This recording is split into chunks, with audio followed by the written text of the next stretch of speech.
à tous, changement de décor. Je vais vous faire profiter pendant cette promenade des différents décors que je traverse ici.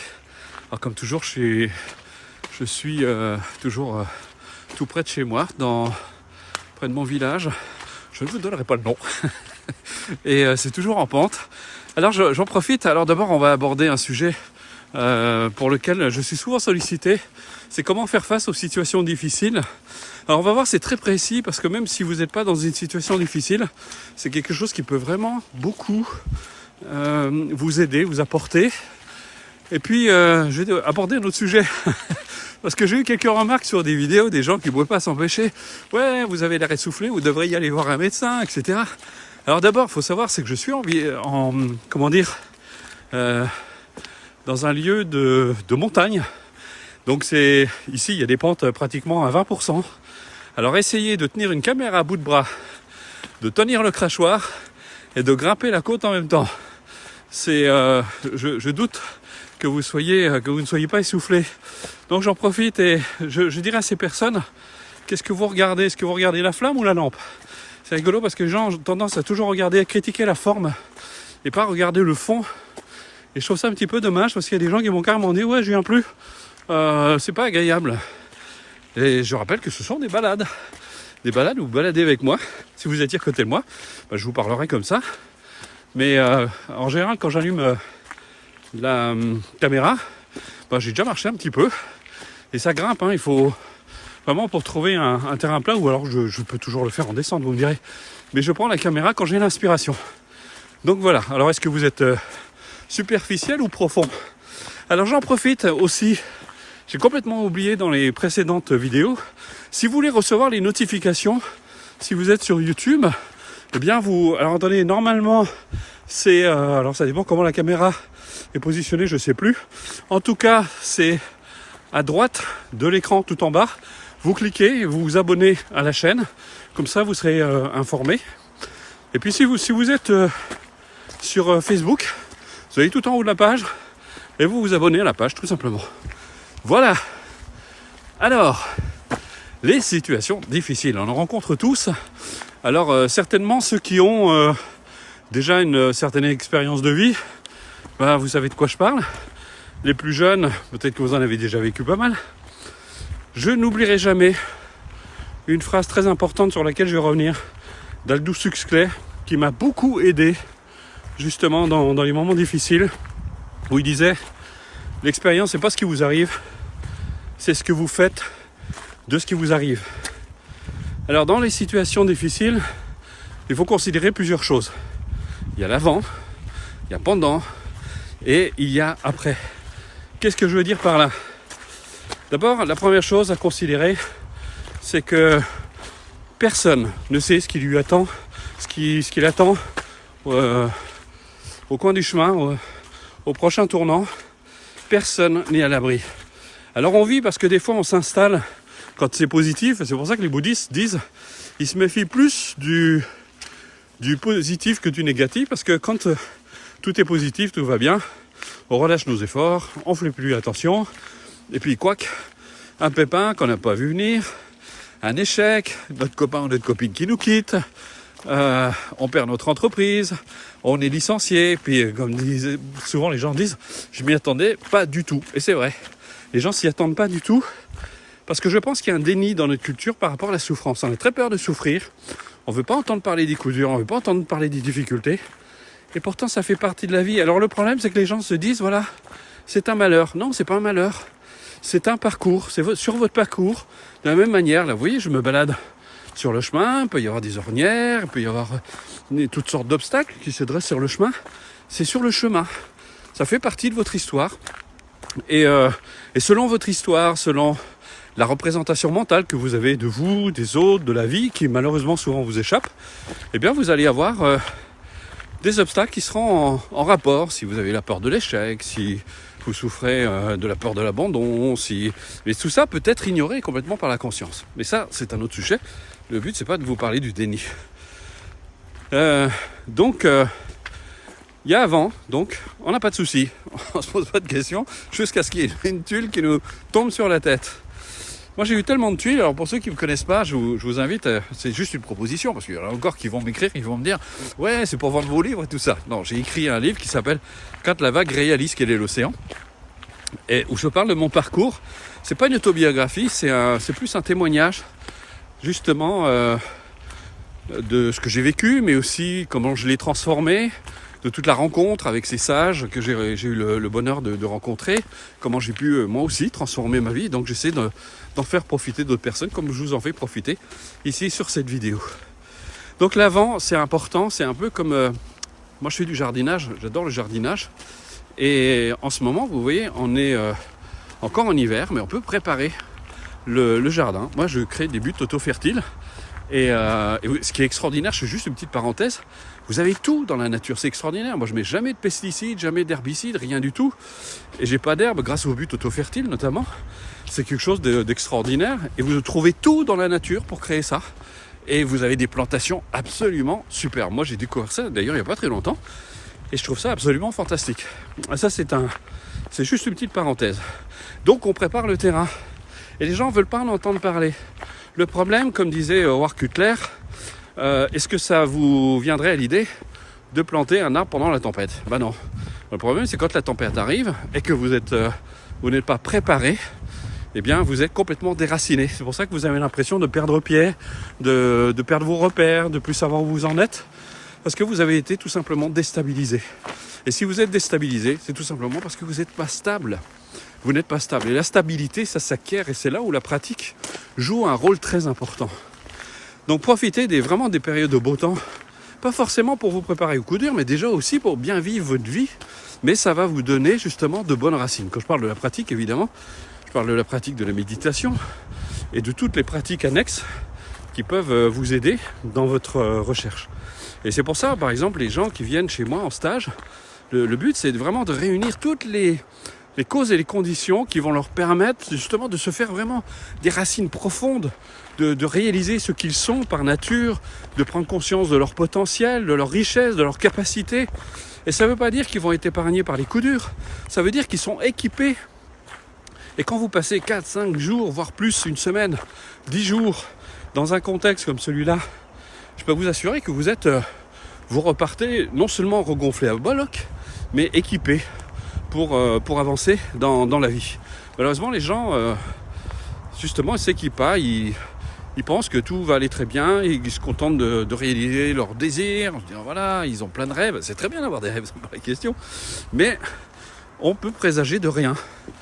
Et j'aime beaucoup cette phrase de Benjamin Franklin qui disait « Je me prépare toujours au pire et j'attends le meilleur ».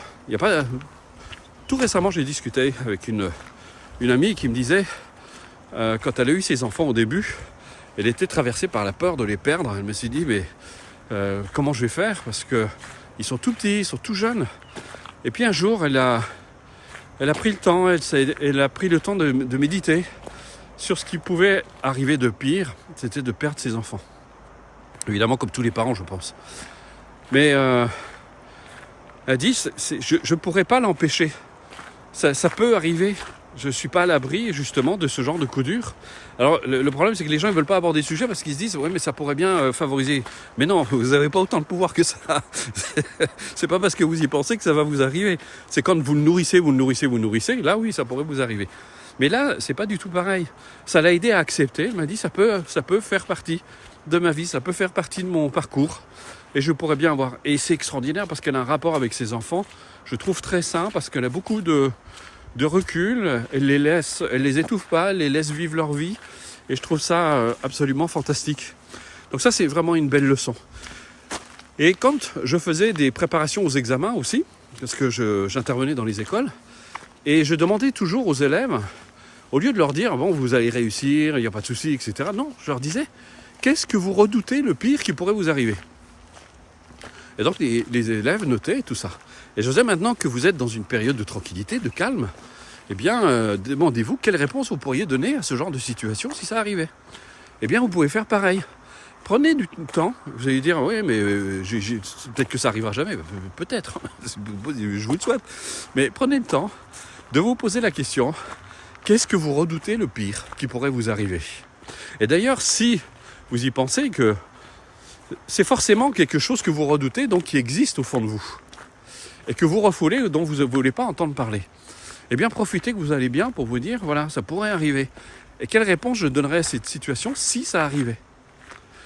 Et ça va vous aider parce que je pense que la meilleure façon de gérer son stress, eh bien, c'est de s'y préparer. Si vous savez qu'un événement va arriver, vous avez la certitude que ça va arriver, c'est annoncé, etc. Il y a en tout cas de très fortes probabilités que ça arrive, eh bien, psychologiquement, vous allez vous y préparer. Et ça vous aidera à faire face au moment venu. Vous serez moins déstabilisé, moins détrôné. Et ça, c'est vraiment important. Alors ensuite, il y a pendant le coup dur, le coup dur arrive. Et je me souviens, une personne qui suivait mes cours me téléphone, parce que sa copine venait de le quitter. Il était au 36e dessous, le pauvre. Et puis il me dit, qu'est-ce que vous pouvez me donner comme conseil ? Je lui dis, écoutez, moi je n'ai pas de conseil à vous donner. Sachez juste que vous allez passer un 5/4 d'heure, ça va durer un moment, ça va être très désagréable. Je n'ai pas essayé de le rassurer, parce que c'est vrai que eh bien, c'est un moment qui est éprouvant. Il faut l'accepter, il faut pouvoir l'accepter. D'autant plus que vous vous y êtes préparé. Eh bien, quand vous l'acceptez, évidemment, vous allez me dire, c'est facile à dire quand on est dedans. Je sais, j'ai été un paquet de fois dedans. Mais ça vous traverse. Donc là, il y a plein de choses à faire quand même, heureusement. D'abord, c'est d'essayer de vous détourner. C'est pas du déni, ça n'a rien à voir avec le déni. Le déni, c'est quand on ne veut pas savoir, ça ne nous intéresse pas. Là, quand vous êtes trop dedans, il faut vraiment vous décoller. Donc aller voir des amis, discuter avec eux, échanger, mais pas forcément en abordant votre problème. Ce que vous avez besoin, c'est d'une présence bienveillante qui peut vous faire du bien. Allez vous mettre dans la nature. La nature, je trouve que c'est une amie, la nature. Et c'est pour ça que je regrette tellement qu'on est en train de la détruire. C'est une amie parce que ça rappelle nos racines, ça rappelle notre source, parce que nous sommes la nature. Et donc on a besoin de se remettre dans une énergie. N'hésitez pas à aller faire un stage, par exemple, pour vous baigner justement dans une atmosphère qui va vous faire du bien, qui va vous aider à ne pas vous identifier à cette souffrance, à prendre de la hauteur, du recul. Tout ça, ça peut vraiment participer quand vous êtes vraiment dedans. Et remettez-vous dans le concret, allez dans la nature, justement, touchez les arbres, faites du jardinage, ce genre de choses. Pas pour ne pas y penser, parce que ce sera difficile de ne pas y penser. Si vous venez de vivre, surtout un drame, je parle dans les cas de drame, ce sera difficile de ne pas y penser. Donc voilà, et évidemment, vous pouvez aller discuter avec un professionnel qui peut vous accompagner le temps que justement le tsunami passe, parce que c'est clair. Mais ce qui est surtout important, c'est de ne pas nourrir. Il faut bien faire la différence, je le répète souvent, mais c'est très important. Il faut bien faire la différence entre ressentir une émotion et tout ce qui vous traverse, et toutes les pensées, et nourrir cette émotion. C'est pas la même chose. Le fait de vivre sa souffrance peut être extrêmement thérapeutique. Donc en vivant votre souffrance, là, vous ne trichez plus. Vous ne mentez plus à vous-même. Vous êtes en train de vivre quelque chose qui vous éprouve. Et c'est bien justement cette souffrance qui va devenir comme un aiguillon qui va vous obliger à sortir la tête hors de l'eau. Donc il ne faut pas essayer de fuir la souffrance, mais au contraire, quand vous la vivez totalement, vous allez en faire le tour. Et il y a un moment, ça va s'arrêter et vous allez passer à autre chose. Mais tant que vous vous retenez de souffrir, tant que vous vous empêchez, tant que vous essayez de mettre une barrière entre ce que vous ressentez et cette souffrance, tant que vous essayez de vous protéger ça ne sert à rien. Et puis il y a l'après. L'après, c'est très important aussi, parce que quand vous venez de vivre un coup dur, eh bien, ça vous prépare l'avenir. Il y a des leçons à tirer de tout ce que vous avez vécu. C'est l'occasion justement de réfléchir, de méditer, de faire la synthèse des événements que vous avez traversés, de tout ce que vous avez expérimenté à ce moment-là, pour justement éviter de retomber dans la même situation. Il n'y a rien de pire que de voir ces personnes, je prends l'exemple justement de la rupture. Il n'y a rien de pire que ces personnes qui, à peine viennent se séparer, se remettent avec quelqu'un. Pourquoi ? Parce qu'on reprend son histoire là où on l'a laissée. Et si vous n'avez pas fait le deuil complètement de la précédente relation, il y a de très très fortes chances que vous repreniez votre histoire là où vous l'avez laissée. Au début, ça va être tout nouveau, tout beau, c'est normal. Mais à un moment ou à un autre, vous allez être confronté à nouveau à vos difficultés, parce que votre rapport à l'autre, lui, n'a pas changé. La situation extérieure a changé, mais votre rapport à l'autre n'a pas changé. Et c'est pareil dans un travail, vous avez été licencié, vous allez vous dépêcher parce que vous êtes angoissé, vous vous inquiétez, vous dites vite, il faut que je retrouve du travail parce que qu'est-ce que je vais devenir? Prenez un temps pour vous, pour réfléchir à quelle est la direction, quelle est la vie que vous voulez vous donner pour l'avenir, plutôt que de retourner dedans. Parce que là, c'est pareil, vous allez reprendre votre histoire là où vous l'avez laissée. Alors j'en profite pour vous dire, vous voyez, je suis plus essoufflé là, je suis sur, je marche normalement, donc je suis plus en pente. Et ça c'est fondamental parce que trop vite, parce qu'on a été éprouvé, parce qu'on a été dans la difficulté, trop vite on veut se remettre dans une situation parce qu'on veut calmer l'angoisse. Ne fuyez pas vos angoisses, ne fuyez pas vos peurs. C'était Maria Rilke qui disait que nos peurs sont les gardiens de nos plus grands trésors. Et il y a un autre aspect qui est très important aussi dans les situations difficiles, et ça c'est aussi l'avant et l'après.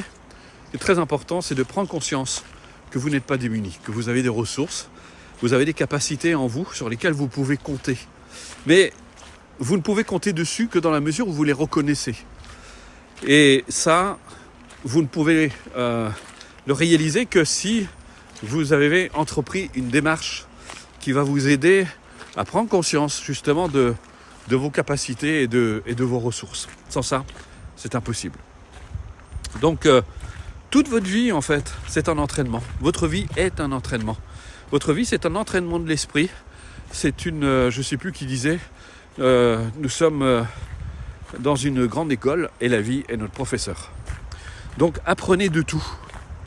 Et ça m'amène, peut-être que je vais vous parler la semaine prochaine, enfin la semaine prochaine, la prochaine vidéo, on va dire, et de vous parler qu'est-ce que c'est que l'esprit du méditant. Vous verrez combien c'est important, parce que c'est vraiment un état d'esprit qui vous enrichit en permanence. Mais ça, on en reparlera. Donc voilà, alors je vous rappelle, si vous êtes sur Facebook, vous vous abonnez en haut sur la page. Comme ça, vous recevez les notifications. Dès qu'il y a une nouvelle vidéo, vous êtes informé par Facebook. Si vous êtes sur YouTube, c'est en tout cas à droite de l'écran, vous avez un petit bouton rouge, vous cliquez dessus et ça vous abonne à la vidéo. Et on se retrouve à la prochaine. En tout cas, je tiens juste, petit moment, je tiens vraiment à vous remercier parce que je reçois régulièrement des mails suite à ces vidéos qui sont vraiment très touchants. J'ai été très ému.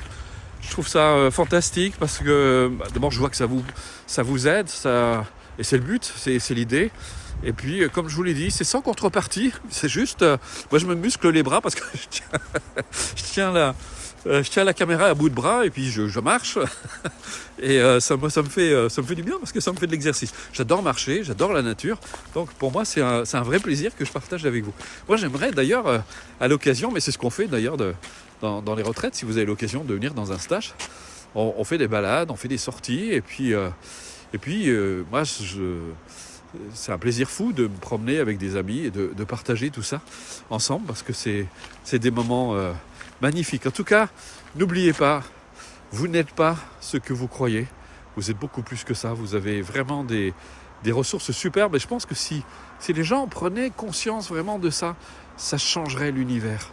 Ça changerait le monde dans lequel on vit, on s'aimerait un peu plus, on se respecterait un peu plus, on mettrait un peu plus d'amour. Alors, justement, je profite parce que c'était pas prévu ça, mais j'entends tellement les gens se plaindre du monde, de la destruction, etc.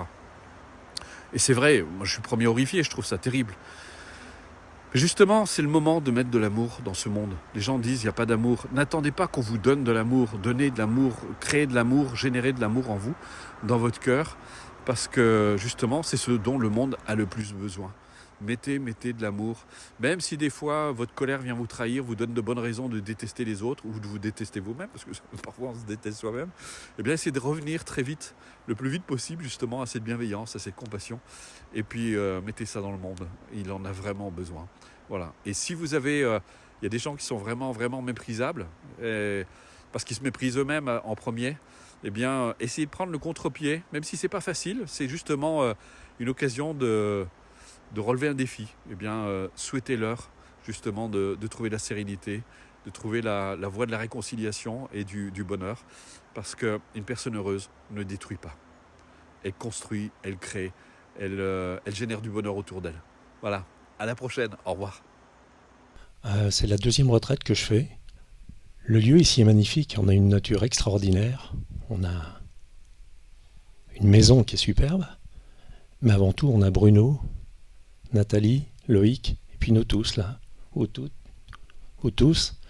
Et la première retraite a été puissante, la seconde retraite, je me dis, ah, j'aime bien le Monin, j'aime bien qui je suis, je commence à bien aimer l'homme que je suis. Et si je veux aider mes amis, mes proches, les proches de mes proches, ce qui constitue l'humanité, il va falloir que je m'aime et ça, je trouve ça top. Et ça se constitue petit à petit et j'en ressens les bienfaits depuis 3 jours. Là, je suis profondément troublé, mais je vous dis, venez, c'est top, quoi. C'est très très puissant. Voilà.